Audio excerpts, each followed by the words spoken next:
Все 9 команд, которые в этот раз должны были справиться с увлекательными заданиями партнера по игре агрохолдинга «Мордовский бекон», перед началом сразу порадовали маленькими сувенирами. Мы ждем то, что на игре будет колбаса, всяческого рода изделия из данного продукта. Ну и, может быть, какие-нибудь магнитики, какие-нибудь поросятки, что-то такое. В реальных условиях по ходу игры блокноты и ручки участникам пригодились, особенно в разгадке маленьких и больших хитростей от мордовского бекона. Мы подбросили несколько идей организаторам ночной зоны. Надеемся, что задание понравится игрокам. То есть игроки уже люди такие бывалые, они любят сложные задания, любят интересные задания с юмором. Мы очень надеемся, что игра понравится участникам.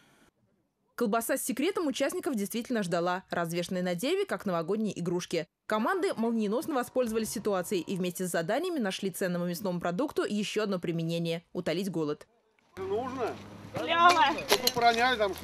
Коды для следующего задания искали уже в магазине с фирменной продукцией. За 3 улыбки продавец отдавала очередные порции колбасы торговой марки Атяшева. Команды очень спешили, у них впереди были еще 8 заданий, а победитель получал не просто приз.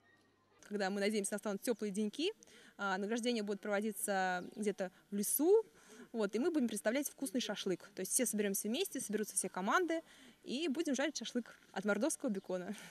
Наталья Тюрин, Евгений Мартынов. Наши новости.